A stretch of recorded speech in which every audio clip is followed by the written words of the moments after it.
Buenas tardes. Bueno, pues mi agradecimiento enorme a la doctora Mónica por esta invitación. Estos auditorios después de pandemia son más o menos comunes, los enfrentamos ahora en el externado porque la pandemia nos trajo la posibilidad de estar de lejos y ahora es un poco más difícil acercarnos a los lugares físicamente, pero siempre hay otros medios que nos permiten llegar a otros. Me emociona mucho estar en la Universidad Javeriana. Mi primera maestría la hice acá hace ya muchísimos años, en tiempos muy difíciles, muy tormentosos para el país. De nuestros maestros, uno de ellos tuvo que irse del país de un día para otro, buscando exilio. Otro que pertenecía a un grupo de sacerdotes que acompañaba a la Universidad Javeriana murió masacrado en uno de nuestros países centroamericanos. Entonces fue una época muy difícil, que uno siempre tiene la ilusión de que esa época se va a superar, pero pues a veces uno siente que como que los esfuerzos son enormes y los resultados a veces son pocos, pero me alegra mucho estar acá.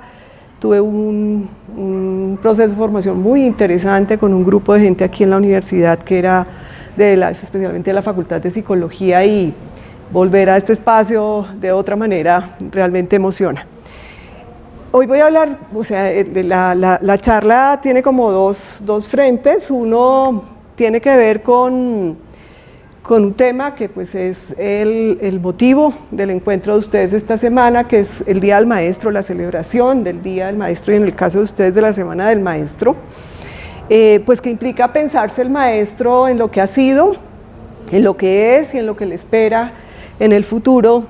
Y el otro es un tema que desde hace ya varios años hemos venido trabajando con la Universidad Javeriana, entre otras universidades, pero muy de cerca con la Universidad Javeriana, que es el tema de política de formación de docentes, tema al que pues con muchísimo más ahínco me he dedicado en los últimos tiempos. Entonces, hay tanto que decir que organizando la presentación decía yo, pues como por dónde arranco, por dónde camino. Pensaba, y ojalá pues llegue la presentación a los estudiantes, pues porque la idea era como hacer un recorrido un poco frente a lo que ha sido el maestro en este país, desde que podemos pensar que existe un maestro que tiene una labor de alguna manera institucionalizada.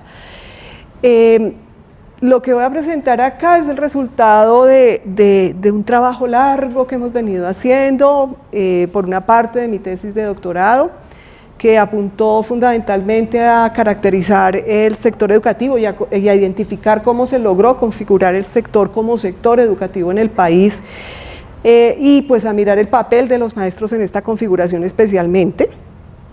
Otra fuente de todo esto que les voy a contar un poco hoy es una investigación, un estudio comparativo que estamos haciendo con la Universidad de Sao Paulo frente a lo que es la política de formación de los docentes para el presente siglo, con una profesora que es muy destacada de la Universidad de Sao Paulo, y con otra profesora que es del externado, que hoy también está en Sao Paulo trabajando con estos temas. Y pues el otro insumo fuerte de esta conversación es el trabajo que venimos haciendo con la Asociación Colombiana de Facultades de Educación, ASCOFADE, especialmente para el capítulo centro, con un grupo de investigación que se configuró en el año 2011. Realmente no comenzó como un grupo de investigación, sino comenzó como un grupo que fue convocado en ese momento por las personas que pertenecían a la asociación, por los decanos, con miras a que el grupo o un grupo de personas pensara un poco y analizara con más profundidad lo que era la política de formación de docentes y pudiera acompañar a ASCOFADE cada vez que aparecía alguna normatividad, o pudiera acompañarlo con una especie de consejería para apoyarlo frente a las decisiones o frente a la construcción posible de política de formación de docentes. Ese grupo nace así, como un grupo de apoyo para Ascofade, y en el transcurso del tiempo se convierte en un grupo de investigación del capítulo centro. No es un grupo de investigación escalafonado ni nada de eso. Todos los miembros de ese grupo pertenecemos a grupos de investigación en cada una de nuestras universidades, razón por la cual pues no hemos hecho ningún trámite de escalafonamiento. Ha sido un grupo más que se ha encontrado con un interés común y con un interés de poder decir cosas sobre la política de formación de docentes en Bogotá y en el país. Comenzó hablando de cosas del país, está un poco más centrado últimamente en el Distrito Capital, pero digamos que en ese proceso, que empezó con más o menos 15 facultades, con 15 investigadores de facultades de educación, pues ha venido cambiando. Hoy somos 4 solamente. No es fácil sostener estos grupos en la medida en que demandan mucho tiempo, y pues todos tenemos responsabilidades en nuestras universidades, y pues el transcurso de la vida también nos ha hecho pasar de un lado para otro, y eso también hace que sea un poquito más difícil, pero el grupo se ha sostenido. Estamos haciendo la tercera investigación de ese proceso, pero además hemos acompañado a Ascofade Nacional y a Ascofade Capítulo Centro en muchas actividades que se han realizado y que tienen que ver con el tema de política de formación de maestros. Entonces digamos que esos son los insumos que hay frente a esta presentación. Voy a iniciar con lo que traigo, pero sí, siendo que somos tan poquitos, sería interesante que pudiéramos generar seguramente, si es posible, algún proceso de formación. Maestros para estos tiempos, con eso inicia un poco la presentación, pero pues para hablar de estos tiempos, voy a quitar este avisito por acá. Pues también hay que mirar qué fue lo que pasó antes. Tengo 3 bloques de esta presentación. Un primero que tiene que ver con el contexto histórico, que maneja 2 elementos. El tema de, pues obviamente, de formación de maestros, y el tema de concepción de maestros, muy desde lo que, no tanto desde la teoría, de eso hay mucho, de eso se ha estudiado mucho en este país, sino más bien desde lo que la normatividad ha venido trabajando, que no es política en la mayor parte del tiempo, sino es lo que de alguna manera la norma formula en algún momento al respecto de lo que es ser maestro en este país. Un segundo bloque que pues tocará la política de formación de los maestros, que se entremezcla con este contexto histórico, y un tercero que será más una reflexión frente a lo que serían los maestros para estos y para todos los tiempos, porque como lo planteamos en algún momento durante este tiempo de pandemia, pues hay una esencia en el ser maestro que se mantiene obviamente, y que es la que nos caracteriza como maestros y nos hace maestros, y que digamos que cualquier reforma educativa no transforma por aquellas características básicas que tenemos como maestros. A ver si puedo con este. Bueno, antes de, en esta primera parte del contexto histórico, he hecho arriesgando pues aquí una periodicidad, he trabajado y tratado de identificar más bien 4 momentos de lo que ha sido el tema de formación de maestros, más que de la concepción del maestro mismo. La concepción de maestro pues tiene muchísima más historia, por supuesto, pero el tema de formación en nuestro país pues tiene 4 momentos que están muy nutridos, especialmente los primeros, por un vaivén de normatividad, pues que han hecho que las acciones de formación pues también varíen de acuerdo con las necesidades que el contexto mismo plantea, y fundamentalmente con los intereses que se tienen desde nuestros propios gobernantes y las ideologías que los acompañan al momento de tomar una decisión frente a lo que es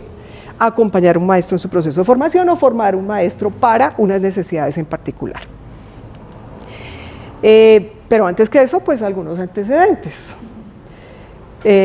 Porque pues no podemos decir que en 1903 arranca la formación de los maestros, o pensarse en la formación de los maestros, o quién va a hacer la formación de los maestros, sino que eso viene digamos que de manera institucionalizada un poco más atrás, en el siglo XIX, y es el Congreso de Cúcuta o la Constitución de Cúcuta, como también se le denomina, de 1821, la que pues en una república recién emancipada está pensando cómo formar o cómo crear unas personas, formar unas personas para la libertad y para la independencia con unas características particulares que vienen de un proceso muy distinto. Y por tanto, en ese momento la instrucción pública tiene un papel importante y el maestro, por supuesto, va a tener un papel importante en ese momento para la formación de esa ciudadanía que se espera formar. Entonces, estos antecedentes uno puede ubicar como la primera noticia de una escuela normal en el año 1822. Esta primera escuela se llamó Escuela Normal de Enseñanza Mutua, que era... Sí, sí, que es una escuela que pues tiene todo el principio lancasteriano, que buscaba tenía como propósito de alguna manera masificar en la medida de lo posible la educación o la instrucción, como se denominaba en ese momento, y pues para eso se necesitaba unos maestros que pudieran trabajar las nociones básicas, los saberes básicos, para que estos propósitos se consolidaran. Esta primera escuela normal duró 20 años, a los 20 años fue cerrada, y digamos que el resto del siglo sufre un vaivén, como casi que toda nuestra historia en términos de lo que es el sector educativo, un vaivén entre abrir y cerrar escuelas normales. Se cierra esta, pero en el transcurso se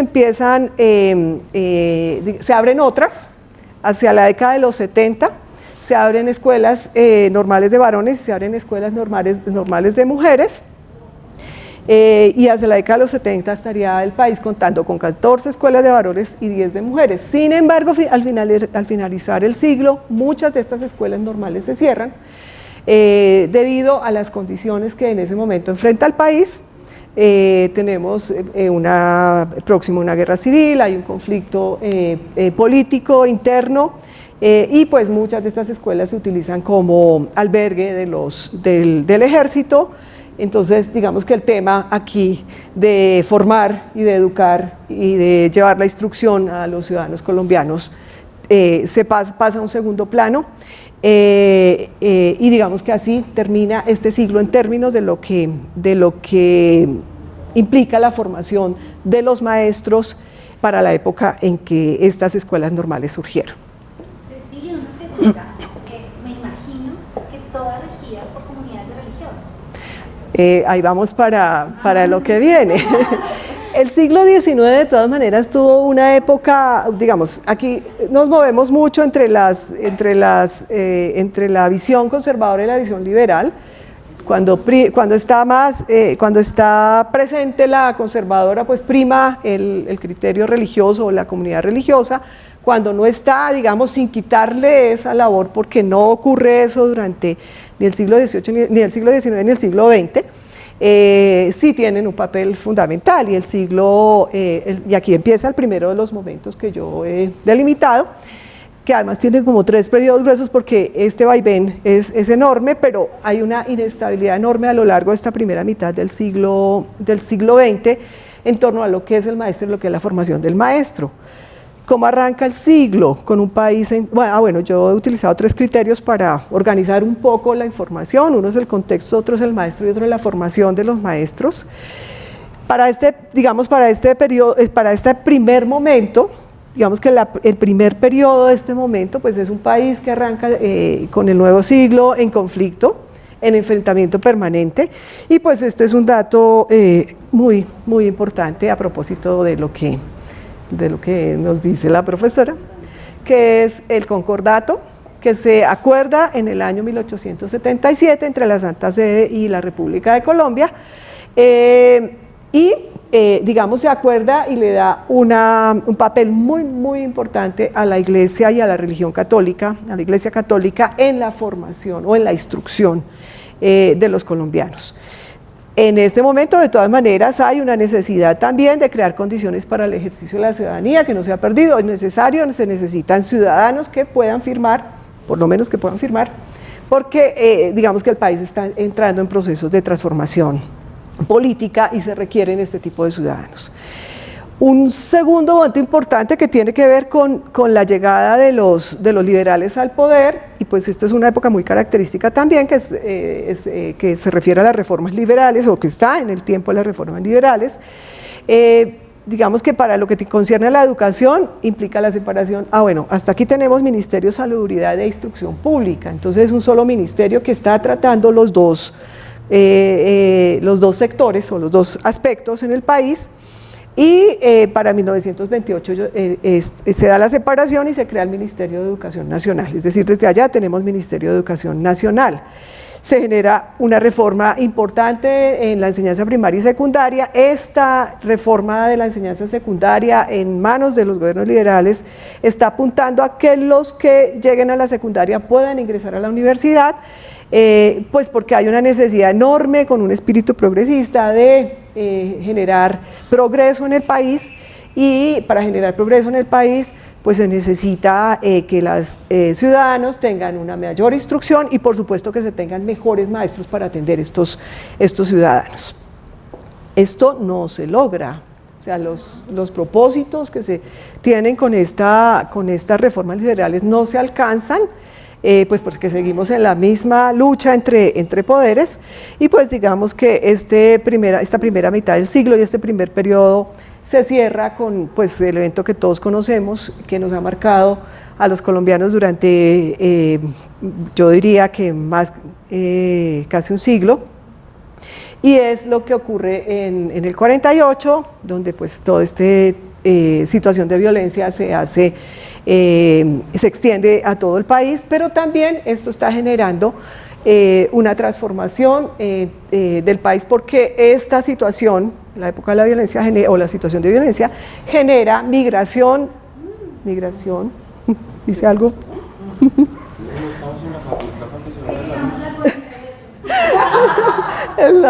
La época oscura. No podemos hablar de ese tema. Sí, eso veo. El asunto es que esos temas vuelven y aparecen en el transcurso de nuestra difícil historia.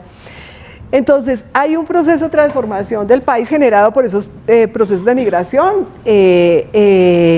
y pues esto lleva también a que el país empieza a necesitar un mayor impulso a la formación de sus ciudadanos, y empieza a concentrar también su atención en lo que significaría la educación media. Digamos que esto abarca, pues estoy aquí corriendo por la historia, saltando más bien por la historia, pero tiene, digamos, no termina, más o menos hacia la década de los 60, digamos que hay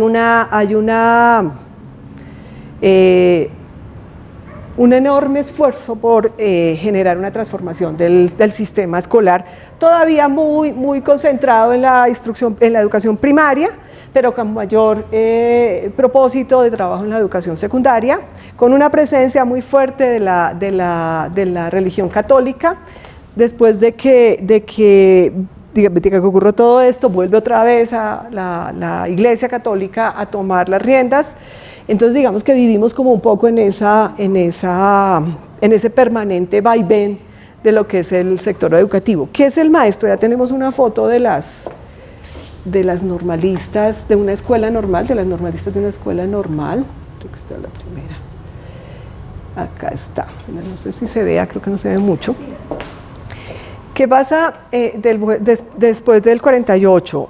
Con la situación de violencia, nuevamente con la que la Iglesia vuelve a tomar las riendas de la educación, el maestro se ve obligado a reasumir una función que había cumplido en décadas anteriores, y era la función de respaldar, de sostener, de salvaguardar digamos la moral, y pues para eso su función fundamentalmente era la del sujeto vigilante, el sujeto que castiga y que está pendiente fundamentalmente de la disciplina, no de la disciplina del saber, sino de la disciplina del comportamiento.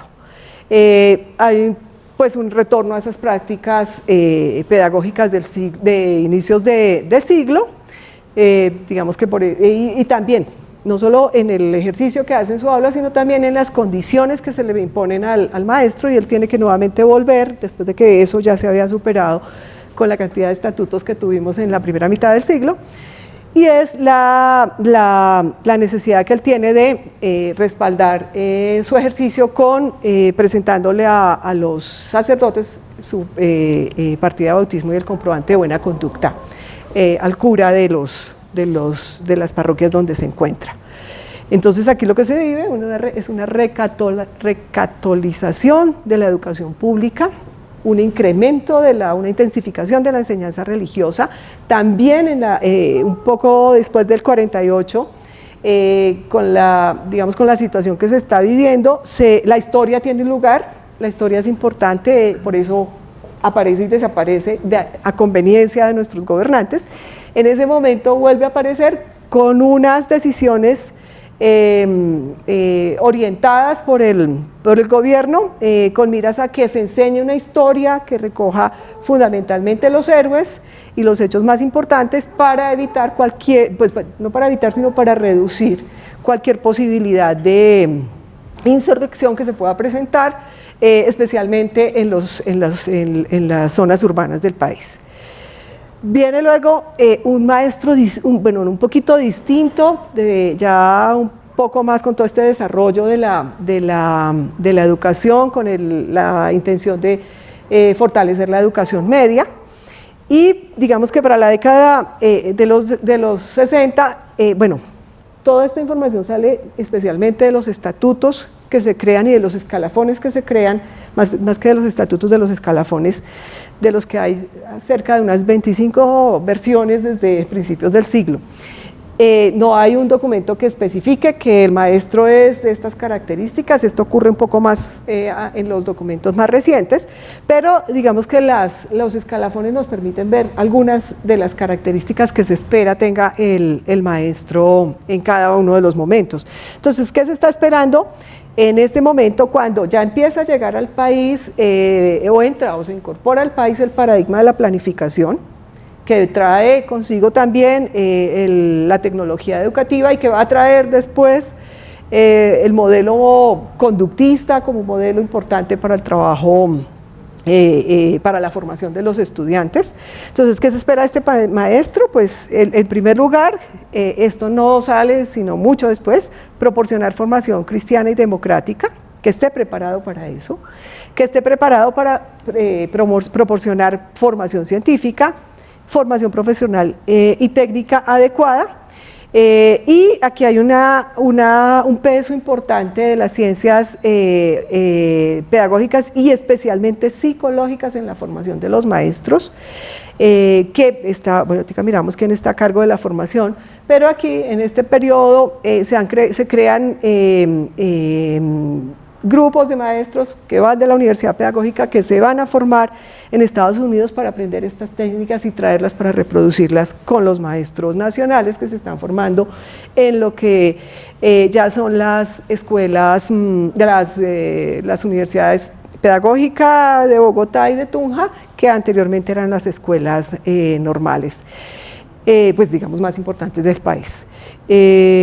Y pues hay un componente también muy importante aquí que viene de todo este paradigma de la planificación, que es la necesidad de formar a estos maestros en técnicas que les permitan supervisar, planear y evaluar las actividades escolares. Entonces aquí empieza un proceso un poquito distinto, pues bastante distinto de formación, sin que se pierda de todas maneras ese proceso de formación centrado en la formación moral y religiosa. En este transcurso, yo me salté a los 60, pero antesitos, esto es importante, esta es la idea estas son las condiciones que se le plantean al maestro en las reformas liberales. En las reformas liberales, uno de los estatutos, uno de los escalafones del año 1938 plantea 4 condiciones para que un maestro pueda pedir reconocimiento en el escalafón nacional, las personales, las administrativas, las docentes y las técnicas en la enseñanza. Las personales, presentación personal, comportamiento, compañerismo, cooperación y capacidad de adaptación. Las administrativas, esto es interesante, es actitud en el cumplimiento del deber, sentido de responsabilidad, espíritu de orden, consagración. En las condiciones docentes, devoción por la tarea educativa, comprensión de la niñez y simpatía por ella, espíritu de estudio e iniciativa, acción social, y en las técnicas en la enseñanza, capacidad para realizar los objetivos de la labor educativa, habilidad para conducir a los niños, conocimiento y realización de los programas de estudio y éxito en la labor realizada. Digamos que estas 4 condiciones eran revisadas, tenían una puntuación y de acuerdo con los resultados de la puntuación, el maestro se ubicaba en uno de los grados considerados en su momento en este escalafón en particular. Entonces digamos que esas son como las miradas que se tienen del maestro durante este primer extenso periodo y convulsionado periodo que ocurre en la primera mitad del siglo XX. ¿Quiénes están a cargo de la formación de los maestros durante esta época? Al iniciar el periodo, como lo vimos, pues las escuelas normales, que vienen desde el siglo XIX, son los encargados de la formación de los maestros, en escuelas que están separadas entre varones y mujeres. Ya para las reformas liberales se abre la primera facultad de Ciencias de la Educación en el año 1933, esta facultad está adscrita a la Universidad Nacional, y posteriormente esta facultad se convierte en Escuela Normal Superior, que posteriormente se convertirá en el 53, en las dos se abrirá en la Escuela Normal Superior de varones y de mujeres, que posteriormente se va a convertir la de mujeres en la Universidad Pedagógica Nacional y la de varones en la Universidad Pedagógica y Tecnológica de Tunja, como se llamaba anteriormente. Tienen también la labor de formación o la responsabilidad de la formación una figura que se creó en el año 1940, que es el Centro de Estudios Pedagógicos, y en el transcurso de la creación de las universidades, pero también de esta Facultad de Educación, digamos que poco a poco se van incrementando las facultades y en la década de los 60 llegamos nosotros a 21 facultades de educación. ¿Qué tarea tienen estas facultades de educación en esta década? Formar especialmente aquellos maestros que van a atender la educación secundaria y especialmente la media diversificada, que es de un interés particular en el momento. Que tenemos también como elementos de formación que se derivan de esta primera parte del siglo.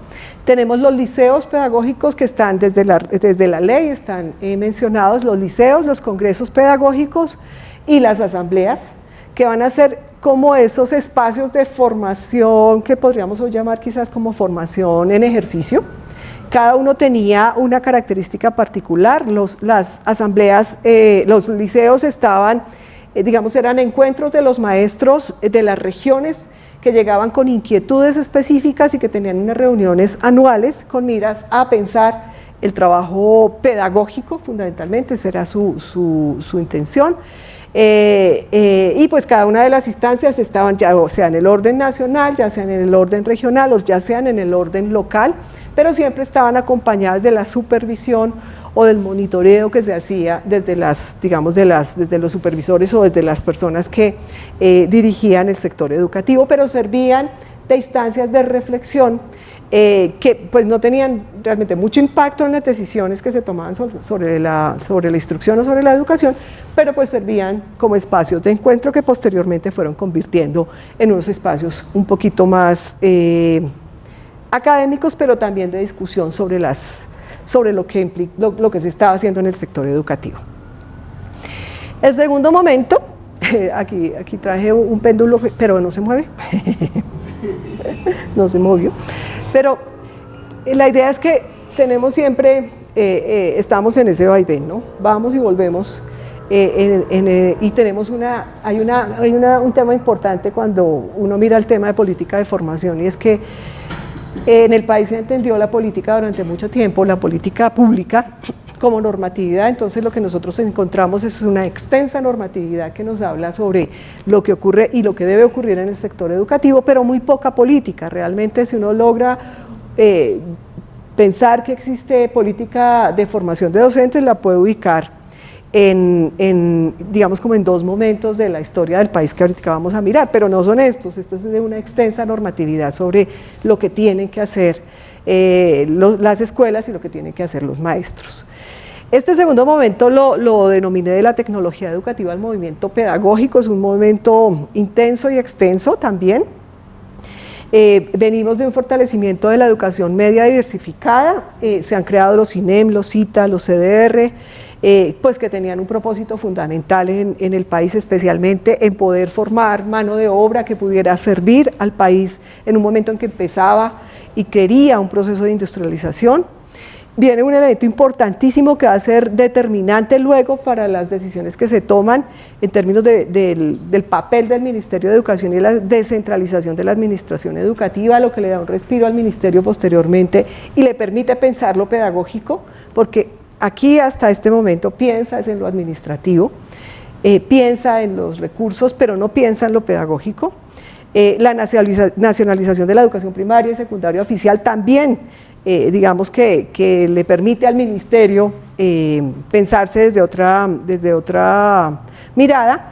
Es todo el tema de migración que viene sucediéndose desde la década de los 50, pues lleva a que los centros urbanos, las zonas urbanas no tengan suficiencia para atender la población escolar. Entonces en este periodo aparece la jornada adicional para atender esta población que no lograba atenderse en las jornadas de la mañana, que era donde funcionaba la escuela. Y pues viene digamos que los procesos de transformación del sistema educativo con una reorganización del ministerio y una reorganización que trae una definición de la educación formal e informal, básica y especial, que digamos que ya empieza a dar una estructura diferente a lo que es el Ministerio de Educación. ¿Quién es el maestro en esta época?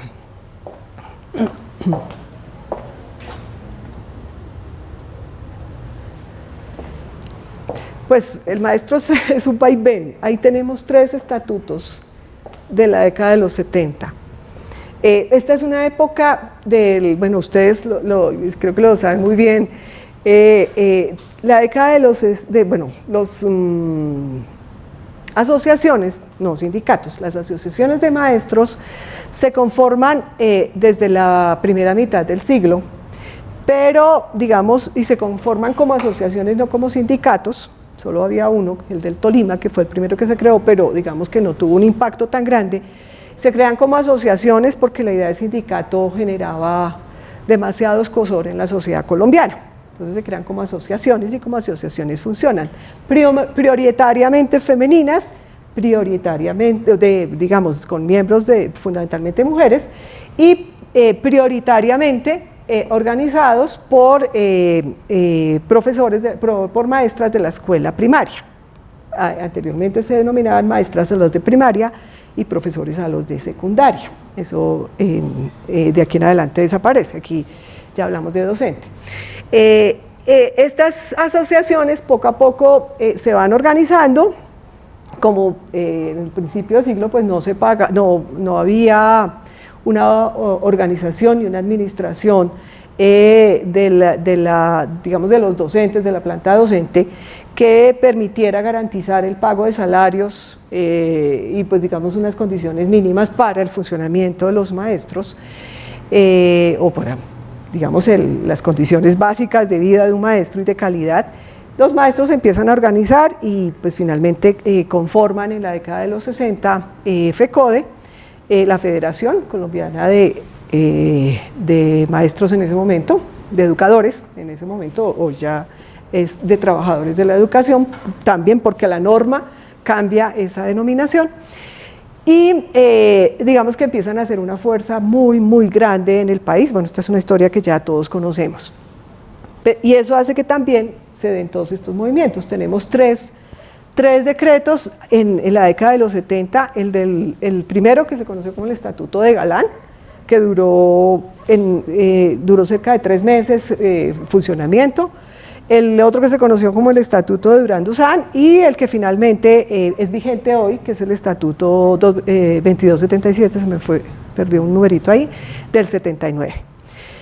Aquí ya hay una idea hay una definición un poquito más clara de maestro dentro de esos decretos. Esta primera, la profesión docente, aquí se habla de profesión docente, es el ejercicio del magisterio primaria y secundaria en sus distintas modalidades, profesional, normalista, especialista, de adultos y de la administración educativa, se plantea acá.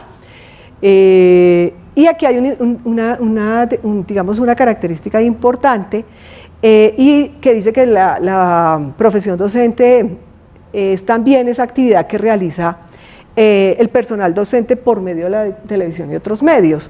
¿Por qué esta característica tan particular? Pues porque venimos de toda la incorporación de la tecnología educativa, que aquí va a tener muchísima más fuerza, y que implicó llevar a las escuelas televisión, llevar a las escuelas textos escolares, fundamentalmente, llevar a las escuelas guías. Entonces, pues con la convicción también de que el recurso era un elemento importante para generar aprendizajes y garantizar aprendizajes. Entonces, digamos que aquí hay una concepción ya muy cercana a lo que los gobiernos del momento estaban planteando, pero además asociada a las reformas educativas que se estaban dando en el momento. Para entrar a la categoría 1 del escalafón, de ese escalafón, debería tenerse el grado de institutor o maestro, que era otorgado por el Ministerio de Educación, y producto de haber pasado por una escuela normal, y para llegar al grado 11, no tome los otros, los grados de licenciatura y posgrado. Las facultades de educación que fueron conformadas en el 60 también fueron conformadas con el propósito, allí se empezaron a abrir los posgrados, y ese era el propósito también de estas facultades de educación, tanto del sector público como del privado. El Estatuto de Duzán, digamos que acoge más o menos las mismas planteamientos del Estatuto de Galán, y el Estatuto del 79, que es el que nos rige hoy, habla de la profesión docente. Se denominan, dice aquí, las personas que ejercen la profesión de docente se denominan genéricamente educadores. Entonces aquí ya la diferencia entre maestros y profesores desaparece, y se define la profesión docente como el ejercicio de la enseñanza en planteles oficiales y no oficiales. Se incorpora la definición también para los profesores que trabajan en el sector privado. Y pues, ¿qué más podemos decir por acá? También incluye a quienes coordinan y administran los planteles educativos. Básicamente eso creo que es, y pues algunas otras actividades que puede realizar el docente. Este es el decreto que nosotros tenemos hoy vigente, uno de los estatutos que tenemos hoy vigente para el país. El tercer momento. El tercer momento es un momento interesante también por todo lo que viene ocurriendo.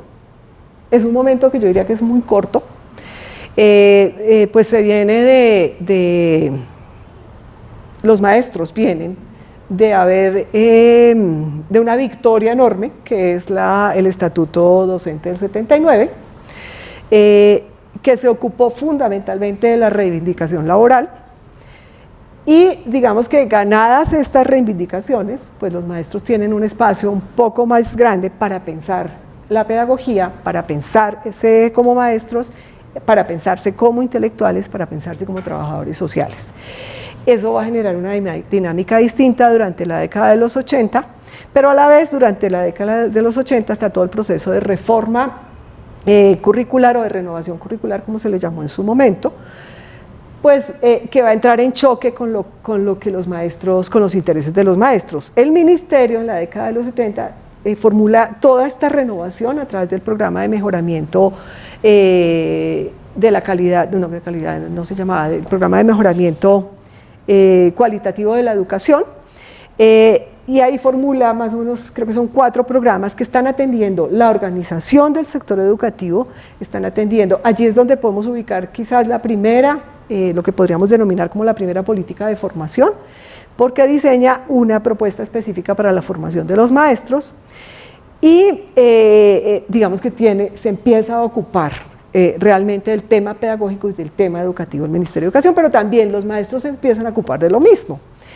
Y bueno, y aquí pues viene toda la historia de movilización de los maestros, tiene toda la historia de conformación del movimiento pedagógico, que terminará con la conformación del movimiento, digamos que el momento más brillante de todo el movimiento pedagógico que se dio en esa época, en la década de los 80, pero también pues toda la transformación que va a vivir el país en medio de esos momentos críticos que está viviendo, que tenía que ver con esa época en que yo hice la maestría aquí, que pues era la persecución a quien pensara, quien estuviera en pensamiento de izquierda, la presencia del narcotráfico, las bombas en el país y digamos que toda esta situación que el país estaba viviendo, que lo llevó pues a pensar una nueva constitución política a través de la Asamblea Constituyente y pues toda esta historia que ustedes conocen muy bien.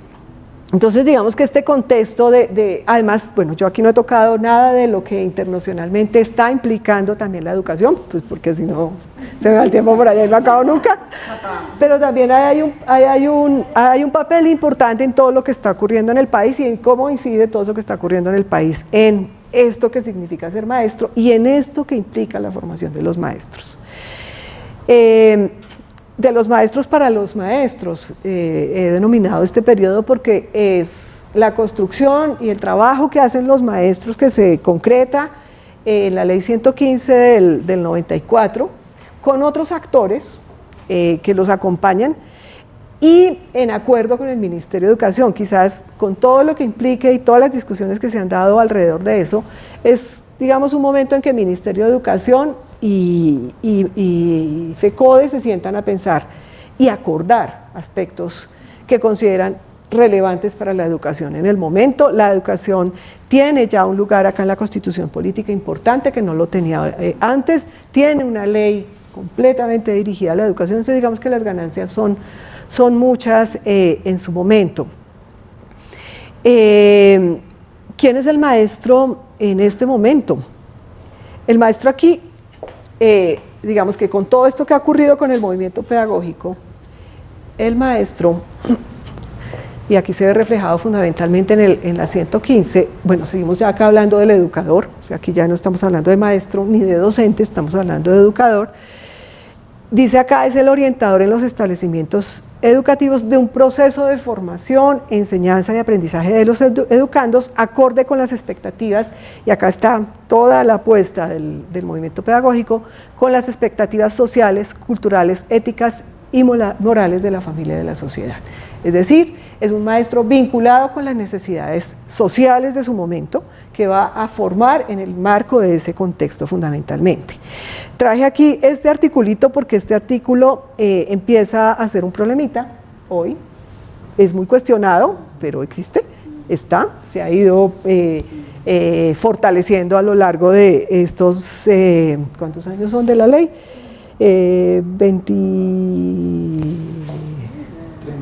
31 años, y es las excepciones para ejercer la docencia, que se dan en principio para los que están en educación media técnica. No había profesores formados para la media técnica, y aquí se puede acoger profesores de otras áreas. Y el arte también, yo soy de ese decreto. De ese decreto, sí. Buena la aclaración. Pero ella sí es una buena maestra. Sí. Bueno. Sí, pero es interesantísimo, sí, porque no había profes de arte y la UNESCO solicitaba educación. Entonces todos los que estábamos haciendo arte en ese momento podíamos tener el acceso al enunciado más bajo, que era la A o la B, ¿sí? Para ser profesor. Sí. Porque teníamos conocimientos en la disciplina, pero es que no había licenciaturas en el campo. Este artículo y el 118 también va en esa dirección. Este era por la educación media, porque aquí no había profesores formados.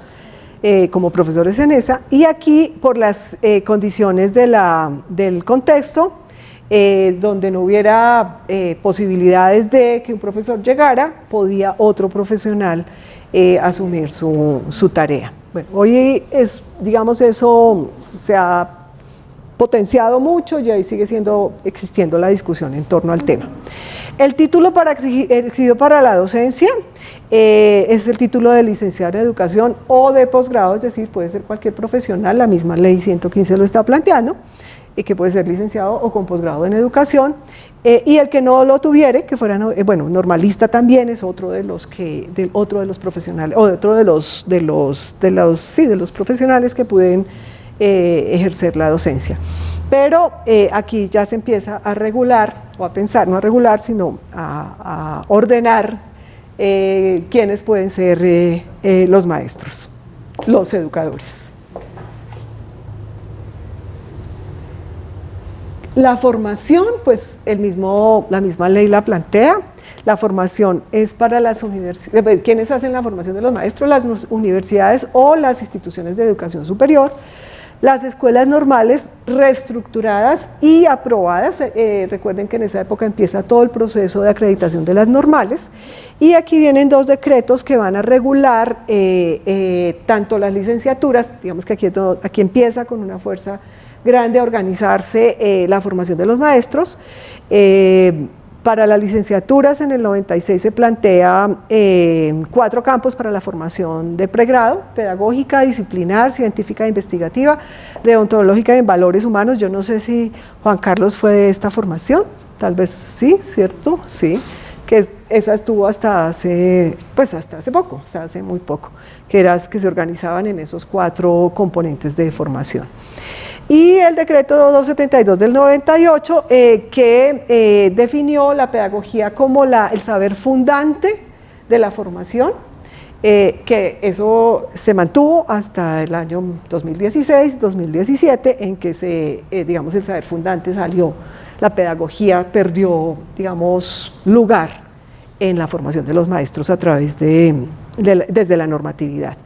Las normales se regirían por el decreto 3012 del 97 y manejarían los núcleos de saber que tienen que ver también con estos aspectos: educabilidad, enseñabilidad, estructura histórica y epistemológica, dimensión ética y otros componentes que fueron definidos para la formación de los maestros.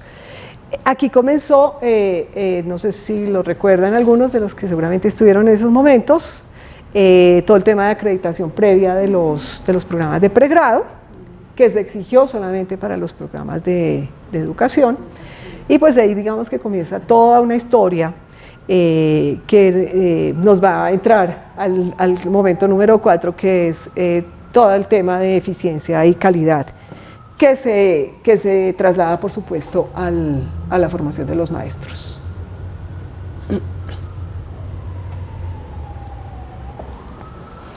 Bueno, ¿qué tenemos nosotros en este cuarto momento? Pues un tema que proviene de la Constitución Política, que tiene 2 aspectos fundamentales: la descentralización y la participación. La descentralización, pues, que permite a los territorios que cumplan los requisitos poder manejar sus recursos y tomar sus decisiones en el marco de las decisiones nacionales. Y la participación, que es a donde quiero ir, que permitió, digamos, no solo porque la Constitución lo permitió, sino porque el entorno mundial y todas las decisiones internacionales también lo estaban promoviendo, que la educación empezara a suponerse como una responsabilidad de todos. ¿Qué implica eso? Que ya no era solamente el Ministerio de Educación y el gremio de los maestros los que estaban al frente de la educación, sino que iban aquí a entrar otros actores, muchos actores, por la línea de responsabilidad social de las empresas, organizaciones no gubernamentales y todos aquellos que se interesan que tienen algún interés en el sector educativo, que hoy son muchos. Aquí tenemos muchísimas entidades hoy que están trabajando no solamente en ejecución de políticas, sino también incidiendo en la toma de decisión política. En su época, Corpoeducación, por ejemplo, en esta época, Empresarios por la Educación, que tiene un lugar muy importante, Compartir, que tiene un lugar muy importante, que se sienta en la mesa de las decisiones que se toman en torno a la política, pues en la política educativa en general y por supuesto en parte en la política de formación. La nueva Constitución, pues que nos trae toda una transformación del sector educativo y que tiene como su periodo de oro finalizando el siglo, pero que por múltiples razones empieza a ser supervisado por este paradigma con el que arrancamos en el año, pues especialmente en el 2002, pero que arranca un poco antes en Bogotá, con la Secretaría de Cecilia María Vélez, exactamente. Que hace... que hace un piloto interesante en Bogotá que le sirve para pensar luego la ley 715 e implementarla en el país, que es la que viene a plantearse para el sector educativo y el sector salud, pero pues que viene a generar un proceso importante de transformación en ese momento. ¿Quién es el maestro en ese momento? Pues el 2277 del 2002 es el otro de nuestros... Ese es el 15, no sé qué. No, Hay dos. ¿El qué? Ay, no. Es que ahorita no tengo el número, pero es el otro escalafón de los otros que era recién. Ay, el 12, sí, el 1278. Perdón, sí, el 1278 del 2002. ¿Qué se plantea para los... No, esperen, miremos la otra primero. Esta de aquí abajito.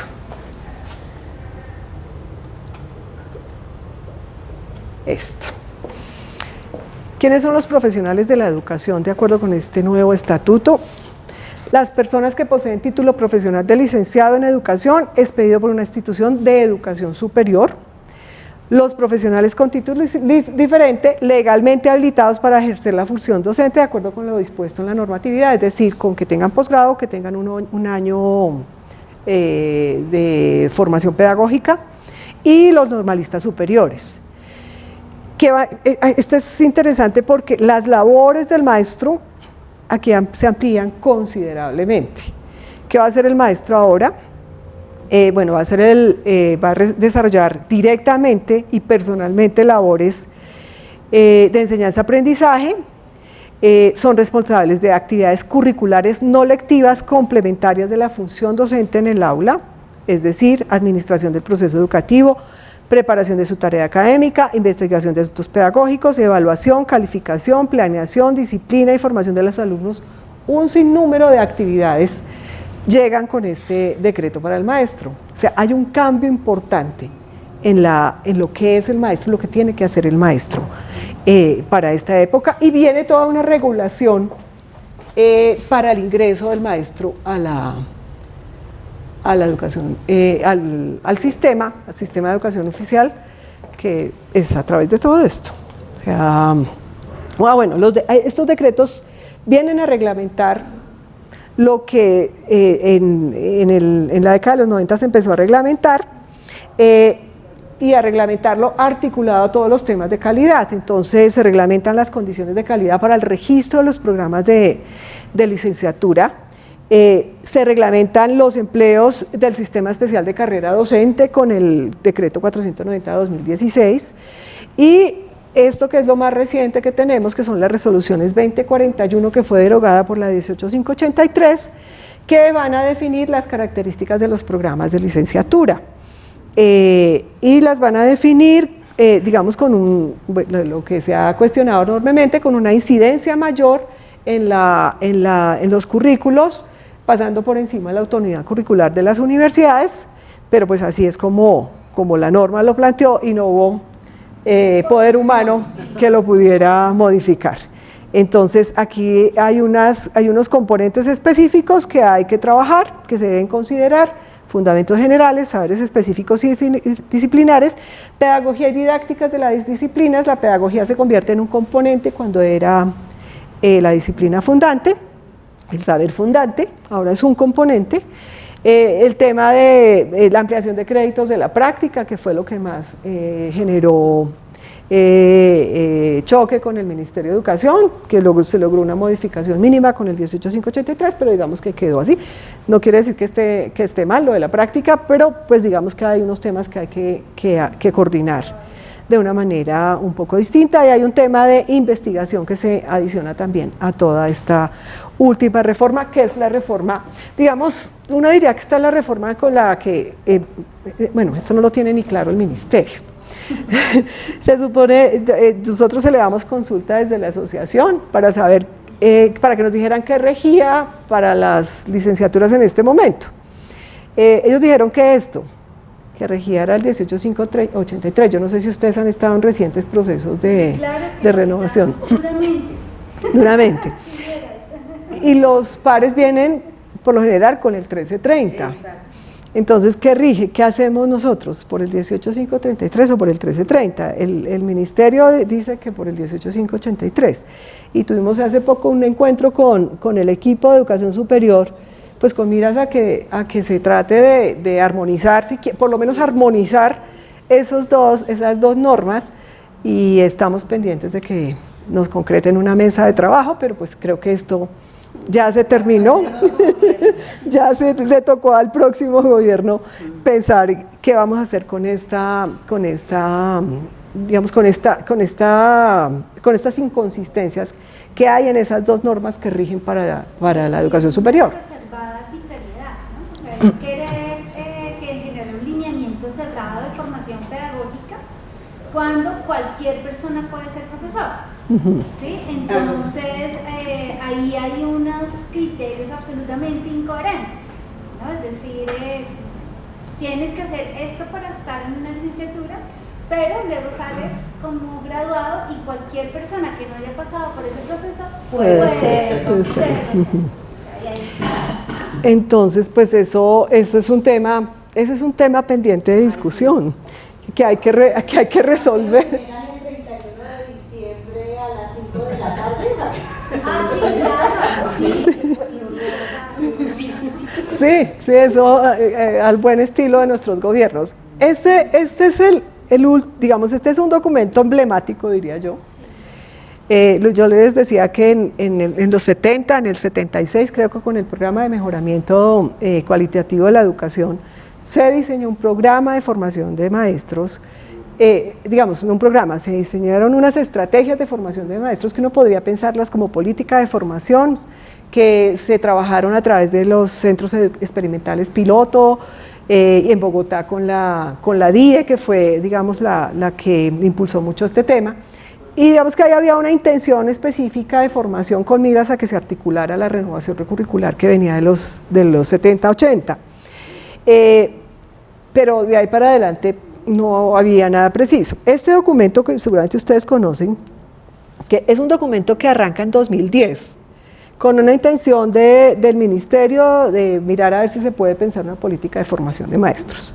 Y convoca a unas personalidades nacionales, y esas 3 personalidades hacen un documento que no prospera, se duerme por allá, y por allá años después lo rescatan, y en el 2013 sale este documento muy discutido. Ascofae peleó mucho con el documento, aparentemente fue autor del documento, pero digamos que con todo lo difícil que haya sido, con todo las contradicciones que pueda generar, este es un documento de política de formación de maestros más claro. Habla de un sistema de formación de docentes, de educadores, habla de unos subsistemas y organiza o intenta organizar la formación de los docentes del país, y de ser un elemento que pueda precisar la política de formación. No le han parado muchas bolas, realmente. O sea, lo miran tangencialmente.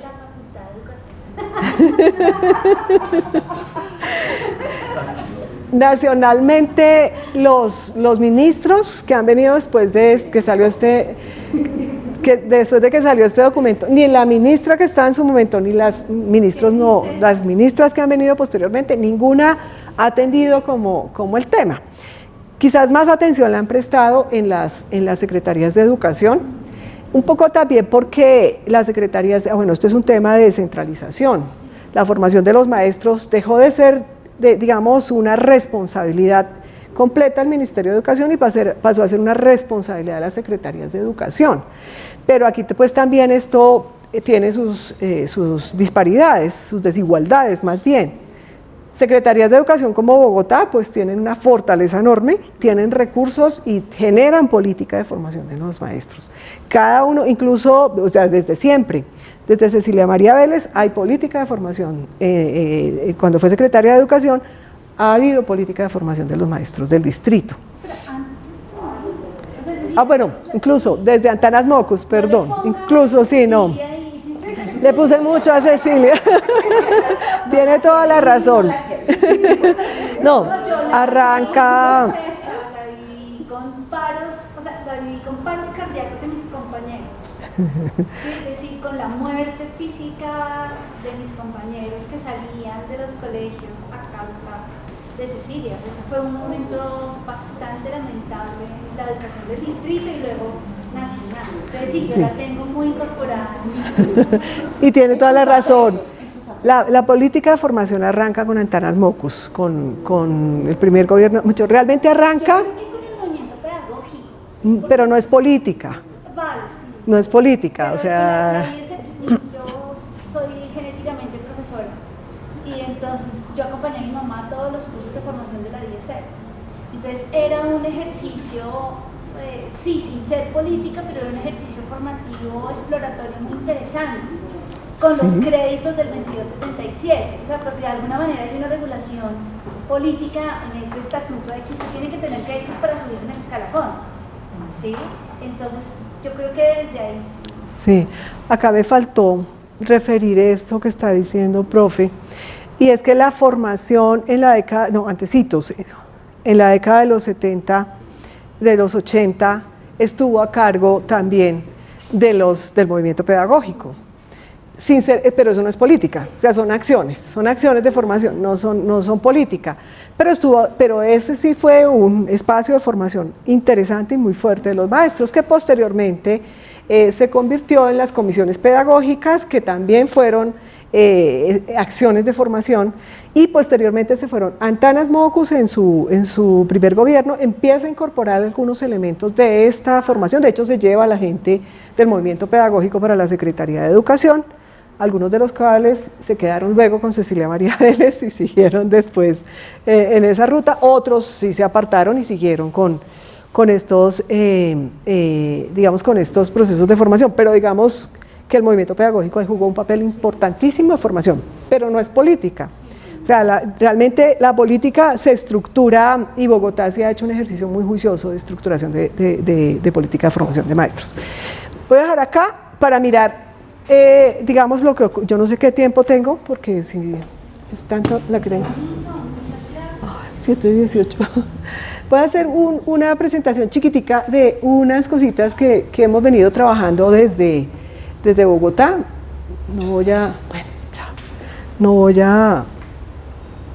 Espero no extenderme tanto, espero.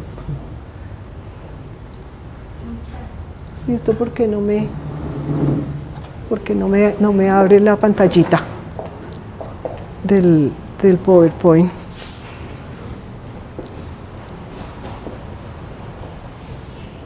Pareciera que se hubiera bloqueado. En toda esta historia más reciente de Bogotá, especialmente de Bogotá, y pues en el papel que Ascofade ha querido cumplir. Ascofade nace en... ¿Qué año nace Ascofade? Ahora me olvido en qué año nació. Sí, cumplió 25 años hace poquito. Nació después de la Constitución Política, como en el 97, 98, por allá, por esa época nace Ascofade, pues se reúnen unas 4 o 5 universidades, la Universidad Javeriana, la Universidad Externa, la Universidad Pedagógica, creo que la Universidad Libre, unas 5 o 6 universidades se reúnen para pensar, se reúnen para pensarse como una asociación y mirar cómo pueden aportarle también al sector educativo desde lo que saben hacer, que es la formación de los docentes. Y pues digamos que ha participado en muchos procesos y también sufre el vaivén que sufre la política educativa nacional. Nosotros, les contaba al principio, el grupo de investigación nace en el ASCOFADE Capítulo Centro y nace como una especie de grupo consultor. Hoy es un grupo de investigación, pues que sigue trabajando en sus investigaciones, también las historias han venido cambiando un poco. En este momento estamos trabajando 5 universidades ahí, yo dije 4, eran 5, la Distrital, la Javeriana, empezando por aquí, por la casa, la Distrital, la Libre, el Externado y la San Buenaventura. No se activó la pantallita de la... Por aquí. Presentación. Acá. Bueno, no sé qué pasó. No sé por qué no. De pronto con F5. La tecla F5. F5. No. Algo pasó ahí con el... Bueno. No hay afán. ¿Cuál es el propósito? ¿Por qué se crea este grupo? No tanto el grupo de investigación, sino el grupo de apoyo a ASCOFADE Nacional en principio. Pues se creó con el propósito de generar escenarios de debate público en el que pudieran estar diversos actores del sistema educativo que digamos que de tal manera que en esos escenarios y con estos actores se pudiera generar formulación, análisis e implementación de política educativa en el país. Eso se ha podido a veces no. Depende mucho de quien lidere en su momento la asociación, pero también depende mucho de los ministerios de educación y pues digamos de los ministros y las ministras y las relaciones que se establezcan y que se puedan establecer entre los dos. El grupo ha utilizado una metodología de... Ay, se ve terrible sin la pantallita, pero ni modo. El grupo ha utilizado un enfoque de investigación más desde lo político que desde investigación política más que desde investigación educativa y se ha parado mucho en el análisis político de este tipo de enfoques que se denominan deliberativos y que se anclan mucho en la posibilidad de la discusión, de la deliberación, pero que una vez hicimos el primer proyecto, de lo que nos percatamos era que en este país se delibera mucho y nos invitan a deliberar mucho, pero no nos invitan a la toma de decisión. Entonces, son muchas las experiencias y creo que algunos de ustedes las han vivido, que nos invitan, nos sentamos a la mesa, nos decimos muchas cosas, pero después sale un documento con otras cosas y no fue lo que nosotros aportamos ni decidimos. Exactamente. Entonces, digamos que hay un tema que nos inquietó después de la primera investigación, pero nosotros hemos procurado que la metodología sea una metodología que recoja, que tenga la posibilidad de la deliberación, que tenga un componente de, adoptamos el trabajo con actores sociorepresentativos, seguramente algunos de los que están acá participaron en algunas de todas tantas actividades que hicimos en otra época, en las que podíamos llegar a convocar actores de diferentes sectores que tienen que ver con el sector educativo, no sé, personas del ministerio, la secretaría, profesores de colegio, sector público, sector privado, sindicalistas, incluso Ministerio de Hacienda, que es un actor bien importante en todo este tema. A través de esa metodología de actores, vamos a saltar por aquí, de actores representativos, digamos que logramos trabajar, hemos venido trabajando 3 proyectos, como les contaba al principio. El primero de estos era un proyecto más como de mirar el estado de la situación, se llamó Hacia la construcción de una política pública sobre la formación de maestros, y lo que queríamos mirar era el estado de la política de formación en Colombia. Era bien pretencioso porque era de la formación en Colombia, pero no nos fue mal con el tema. Pero pues era un diagnóstico más, ¿no? En este país estamos llenos de diagnósticos y el hacer es lo más complicado. Lo que hicimos acá fue efectivamente un proceso reflexivo, deliberativo y participativo que no nos permitió incidir en ese momento en la construcción de política, aunque sí fuimos un actor incisivo y molesto para el Ministerio de Educación frente a los lineamientos de política de formación. Digamos que de eso pues, resultaron unas reflexiones interesantes sobre el maestro.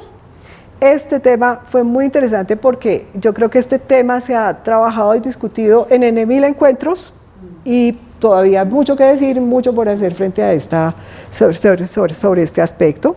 Y el tema de la profesión, que es otro tema bien discutido y del cual hay posiciones de todo tipo.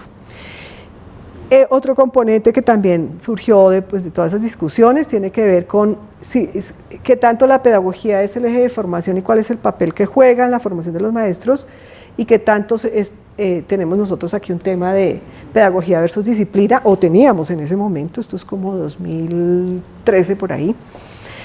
Y aquí hay otros elementos pues, que alimentaron la discusión en ese momento. El peso instrumental, pues teníamos todavía mucho la fuerza de competencias, hoy eso se ha venido bajando un poquito, hoy tenemos resultados de aprendizaje por arriba, por abajo, por la primaria, por la secundaria, por la universidad, que eso es otro tema. La discontinuidad en los procesos de formación, que se supone que los lineamientos de política podrían resolver el tema. Bueno, y otros elementos que fueron saliendo de ahí. Lo que les manifestaba hace un momento, ¿qué concluimos nosotros de todo ese proceso que fue muy interesante y masivo, y pues de eso hay una publicación?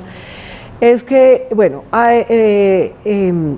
es importante poder sostener el ciclo permanente del desarrollo de la política, o sea, poder estar activo y presente en todos los momentos del ciclo de la política, porque la formulación es una cosa, y en este país la resistencia a la implementación de la política es casi que una práctica cotidiana de los maestros.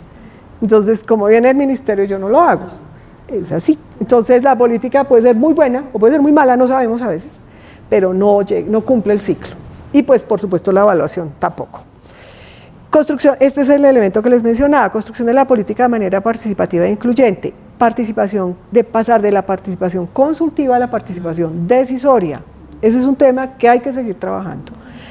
E integración de las políticas docentes, porque son muchas. Yo hoy he hablado especialmente de la formación, pero está, por ejemplo, el tema del bienestar del maestro. Hoy que urge mucho más después de una pandemia.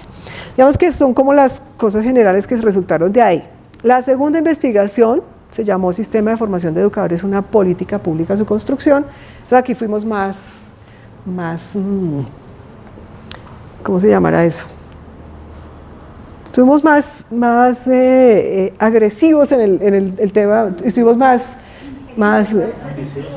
ambiciosos, sí, Juan Carlos, gracias, porque quisimos diseñar política y hacer el ejercicio completo, y de alguna manera creo que logramos parcialmente incidir. El propósito era diseñar una política de formación de educadores para un contexto particular, bajo el enfoque que estábamos trabajando y teniendo como referente este documento de tanto cuestionamiento, pero queríamos ver qué se podía hacer con el documento. Sí, con quien teníamos una muy buena relación con la Secretaría de Educación en ese momento, y se hizo una alianza que les convenía a ellos y que le convenía a la asociación, y era abordar los problemas de formación del Distrito Capital en ese momento. Eso tuvo como 2 periodos, pero esto estuvo más durante el gobierno de Petro. Digamos que se logró un proceso de muchísima más discusión. Bueno, ahí había unos propósitos también particulares. El trabajo lo organizamos en mesas, y estas mesas, digamos, fueron las que se priorizaron: formación docente, pues por supuesto, formación inicial, permanente y posgradual, evaluación docente y transversalidad, con unos temas que empezaban a ser importantes para la ciudad. Hoy son de la política. Trabajamos con estos 4 temas con la Secretaría de Educación muy de cerca. Ahí están los asistentes y pues las instituciones que nos acompañaron, y logramos incidir en digamos, como en las decisiones que se tomaron en su momento, pero llegaron 2 eventos importantes: cambio de gobierno distrital y resolución 2041 de 2016, que tenía el tema de práctica. Entonces todo se enfocó en ese momento a ver qué pasaba con la práctica, entonces nos fuimos para allá. Bueno, estos son como los avances que hicimos. Aquí están los planes de formación y estaban muchísimos desde Mocus. Voy a saltar por acá esto. Aquí están las mesas, pero Lo que hace un decreto, ¿no? ¿qué pasó? Exacto. Eso generó una reacción grande en las facultades de educación, una reacción grande en los maestros, pero había un actor también ahí cerca, que era el Consejo Británico. Todavía está diciendo. Sí, entonces, eso, No se dijo Borre acá. eso. entonces toda la discusión se dirigió al tema de práctica y digamos que aquí hubo unas cosas muy interesantes que no se pudieron divulgar lo suficiente.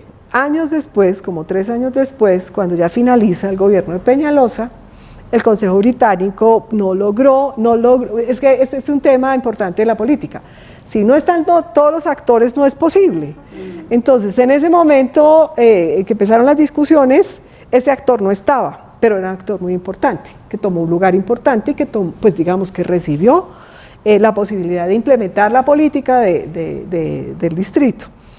Pero no estaba ahí y pues digamos todo este proceso desconoció ese actor, pero resulta que cambiaron los otros actores que son los actores gubernamentales.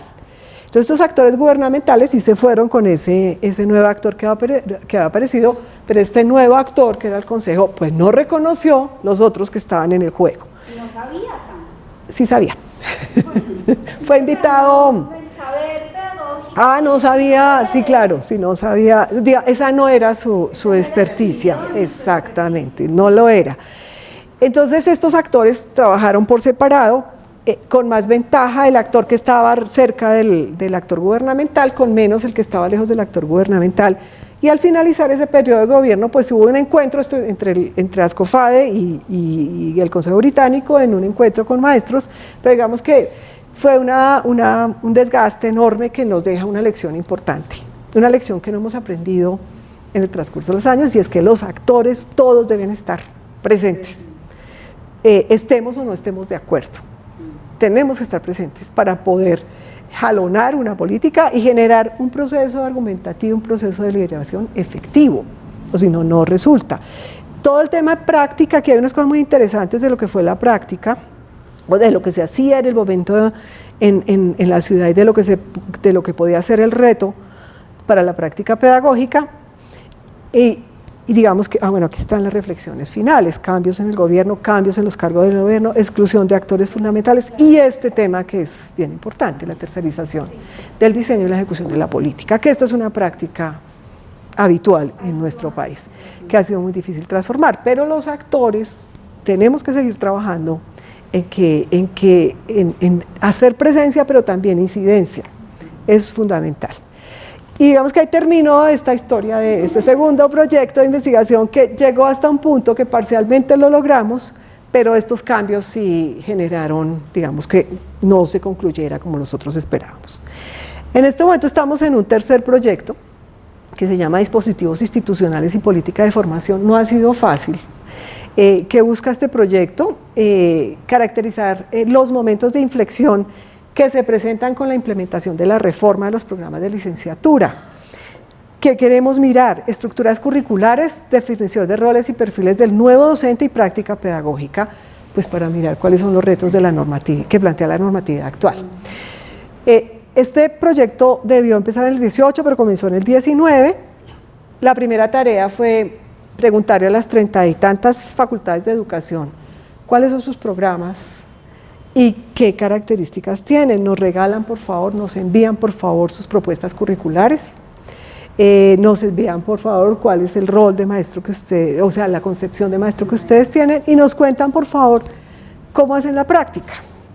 Eso nos llegaron, creo que de las 33 facultades, nos llegó información de 11 facultades. No es mala, son, digamos, casi el 50%. Pero de esas 11 facultades, digamos, hay unas con muchísimos programas, hay otras con poquitos programas.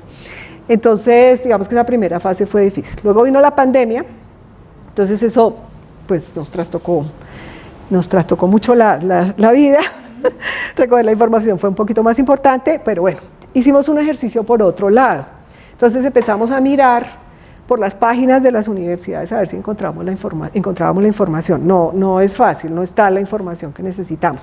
La información que nos llegó tampoco tiene todo el detalle. ¿Cuál es la propuesta curricular? Y a veces llega el plan de estudios. Entonces no sabemos cuál es la propuesta curricular, sino vamos a hacer plan de estudios. Y los planes de estudios están, en algunas universidades están muy pegados de la norma, y había una transición entre la que venía de antes del 2017 y lo que estaba en el 2017. Y en el 2019 apareció el 1330. Entonces, en este momento hay programas que manejan incluso como las 3 opciones. Entonces, no es un proyecto, realmente no es un proyecto nada fácil. Hicimos un balance de lo que tenía el capítulo, 461 programas activos y no activos de educación, 361 en universidades, 94 en instituciones universitarias, 3 en tecnológicas y una en técnica. Este ofrece un programa técnico, un título técnico no profesional. De estos 138 en el sector oficial, 323 en el privado. Y digamos, los que están activos son 171 al momento, eso fue el año pasado, 290 no están activos, pero seguramente han seguido cambiando esto de activos y no activos porque se han venido cerrando programas y se han venido abriendo otros. 116 con acreditación de calidad y 195 con registro calificado. Digamos que es como un balance que hicimos por otro lado para ver si podíamos cruzar información. En este momento ya lo que hicimos fue recoger toda la base que teníamos y sacar una muestra porque no va a ser posible hacer una revisión completa. Y estamos en este momento en esa tarea, aplicando unos criterios para esa muestra, universidad pública, universidad privada, o sea, tener en la muestra universidad pública, universidad privada, y ¿cuál era otro? Que pues nos hubieran enviado la información preferentemente, o que pudiéramos acceder a la información, obviamente, porque no es fácil acceder a esa información. Y estamos en el proceso de análisis cualitativo, considerando, nosotros nos ubicamos fundamentalmente en los componentes del 18583 para mirar desde ahí. El ruido lo está haciendo evidentemente el 1330, pero desde ahí estamos mirando lo que tenemos en este momento. En este momento vamos ahí, esperamos poderle presentar a la asociación por ahí en unos 2 meses. Esperamos los resultados de este ejercicio y al que le estamos apuntando a mirar a ver qué es lo que pasa cuando hay un cambio en la normatividad, o sea, qué tenían antes, qué tienen ahora y cómo han abordado ese cambio en las facultades de educación. Hemos visto cosas interesantes, las universidades grandes, fuertes, Javeriana, Pedagógica, Libre incluso, Salle, tienen unas fortalezas enormes, tienen unas propuestas pedagógicas más sólidas. Las universidades más pequeñas tienen planes de estudio, no hemos podido abordar propuestas curriculares. Hay variedad, pero pues digamos que esto es en este momento como la primera impresión que tenemos de lo que hemos venido mirando. Esperamos tener como respuestas a estas inquietudes que nos planteamos con este proceso, porque el paso siguiente es poder llegar nuevamente a la Secretaría para pensar conjuntamente la formación. Sin embargo, ayer estuvimos en una reunión, su decano estaba por allá, una reunión que pues por lo menos a mí me dejó muy inquieta. Estaba la Dirección de Evaluación presentando los resultados de un proceso que han venido realizando de evaluación de aprendizajes, pero digamos que le están asignando la responsabilidad plena al maestro de esos aprendizajes que no tiene el estudiante. Entonces eso sí me parece que hay que revisarlo y creo que hay que mirarlo con la Secretaría de Educación. Pues ahí dejo por ahí porque el auditorio se me fue. Y pues hay muchas cosas todavía por hacer y por decir y mucho lo que tenemos que pensar nosotros frente a estos temas. Y pues son tiempos que no sabemos, son tiempos de incertidumbre, los 2 años anteriores de la gran incertidumbre y pues lo que viene pues no sabemos, hay cambio de gobierno, no sabemos qué va a pasar y pues no sabemos cómo van a atender estos temas los próximos que estén en el gobierno nacional. En el gobierno distrital hay una ruta Se ha tratado de respetar la historia y eso se lo reconocemos enormemente a esta Secretaría, porque ha tratado de recoger lo que se trae, pues imprimiendo también su estilo, pero también hay un propósito de formación con unos retos interesantes que están jalando también a las universidades en torno a lo que significa la formación, especialmente la formación posgradual y la formación en servicio, que es lo que trabajamos con la Secretaría de Educación. Pues muchas gracias por la atención de ustedes. Que espero pues lo puedan ver los compañeros. Igual estoy ahí como súper pendiente de todo este tema tan grande que es la política de formación nacional y distrital. Eso es mucho de dónde cortar. Bueno, muchas gracias. Por su presentación, seguro que sí, para los estudiantes va a ser muy interesante todo este recorrido histórico, porque yo creo que pocas veces uno ve dentro del país ese recorrido histórico de lo que ha sido la formación del maestro y de cómo leen al maestro la historia. Entonces, fundamental, te mandaremos un formatico para que nos autorices a montar tu conferencia en la página de la facultad. Perfecto. Para que los estudiantes también puedan, y nosotros mismos también podamos generar estos espacios de discusión y acompañarte en estas inquietudes que tienes frente a la formación del maestro. Sí, en esto están todos invitados porque aquí todos tenemos que poner mucho y les agradezco esa solidaridad tan enorme. A Juan Carlos le tocó quedarse.